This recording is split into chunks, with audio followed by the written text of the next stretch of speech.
Hello there, and welcome to the Nutrition Diva podcast. I'm your host, Monica Reinagel, and today I have a question from Karen about calcium supplementation. Now, I have to tell you, I always love the opportunity to settle a marital squabble. You can think of me as the Judge John Hodgman of nutrition. So the opening of Karen's email hooked me right away.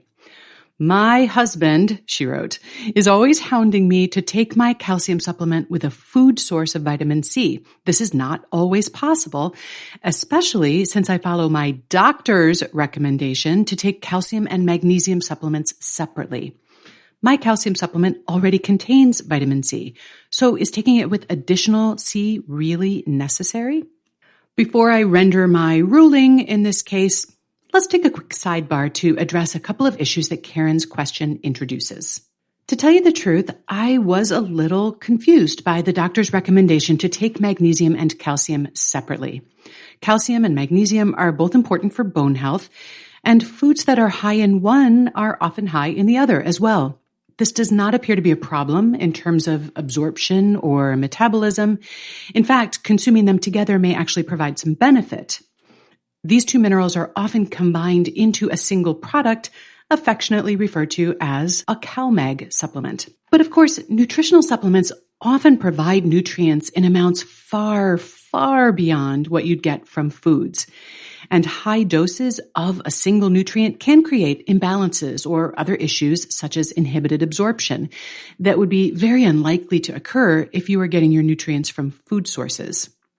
And you know what? Calcium oversupplementation is a real problem, in my opinion.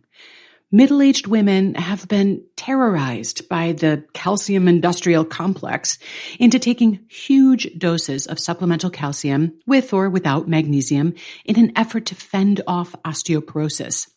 It's not that osteoporosis is not a real threat. The problem is that most women don't really start to take this threat seriously until they get into their 40s and 50s, and that's 20 to 30 years after their prime bone-building years have passed. And so in an effort to make up for that lost time, they start taking fistfuls of calcium every day. Not only is this not a very effective bone-building strategy, but high doses of calcium in midlife can lead to calcium buildup in the arteries, which, trust me, aside from your kidneys, is the last place you want extra calcium to be hanging out. Calcium is not the only nutrient involved in maintaining bone health. And calcium-containing foods, which include dairy products, cruciferous vegetables, fish, and tofu, conveniently provide many of those other important nutrients as well. If you're worried about bone health, my best advice is to get as much calcium as you can from your diet and supplement only as much as you need to close the gap between what your diet provides and the recommended intake. And for most women, this is likely to be 500 milligrams or less a day. But back to the issue at hand. I have no idea what dose of calcium and magnesium Karen's doctor has recommended for her, or what issues the doctor is trying to address with that supplementation. So I'm really not in a position to have an opinion on whether it makes sense to take them separately. Hopefully, Karen has a good enough relationship with her doctor that she feels like she could ask for clarification or even research to support the recommendations that the doctor is making. Now, I feel no such compunction about wading into the marital dispute over calcium and vitamin C.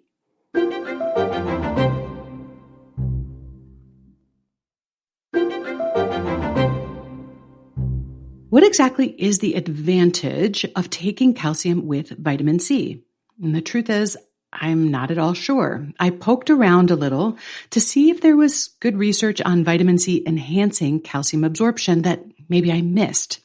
I couldn't find any. In fact, the one study I found which did address this question directly found that vitamin C had no effect on calcium absorption one way or the other. Perhaps there's some other rationale behind the husband's hounding, which I'm sure is totally well-meaning.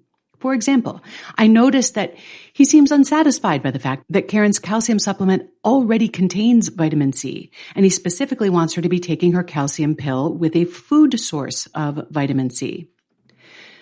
But for me, most conversations of this sort eventually come down to this. The ways in which individual nutrients interact are so numerous and so complex that it's virtually impossible to even document them all, much less micromanage them, which certainly doesn't keep us from trying. You'll find no shortage of articles online warning about the dangers of combining or failing to combine certain nutrients in the same meal or the same dose of supplements. And some of this advice even has research to back it up. Studies demonstrating that one nutrient inhibits or enhances the absorption of another, at least in carefully controlled conditions that are rarely replicated in real life. But if you zoom out just a little, you quickly see that our understanding of the ways in which nutrients and foods interact with each other and with the incredibly complex, unique, and ever-shifting system that is our body is partial at best, which is why I don't spend a lot of time worrying about trying to precisely time or combine specific nutrients or foods. Barring some sort of specific condition that might increase your requirement or affect your ability to absorb nutrients, if you're eating a reasonably varied and nutritious diet, your body will usually work it out. In fact, attempts to micromanage our micronutrients often backfire. For example, some have sounded the alarm that phytates, these are naturally occurring compounds found in beans and whole grains, block the absorption of calcium from foods. And as a result, many are now worried that eating healthy foods that happen to be high in phytic acid will weaken their bones. But people who eat lots of beans and grains do not have a higher risk of osteoporosis. In fact, women who have the most phytates circulating through their bodies actually have less bone loss and fewer fractures over time. So far from increasing your risk, a phytate-rich diet might actually help protect against osteoporosis. How is this possible? Well, for one thing, it appears that when your diet is high in phytates, your body adjusts by decreasing the amount of calcium that is excreted in your urine. In other words, your body conserves calcium to make up for the reduced absorption from foods.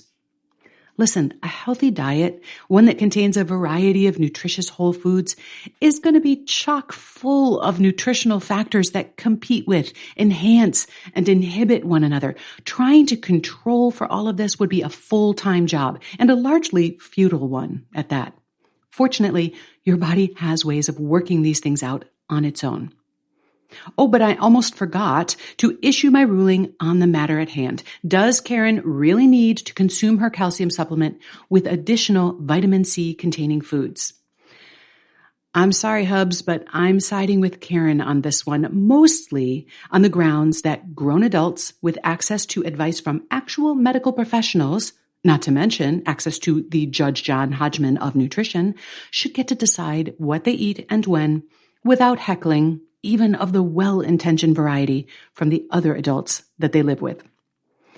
You can send your nutrition squabbles to me at nutrition@quickanddirtytips.com or leave me a voicemail at 443-961-6206.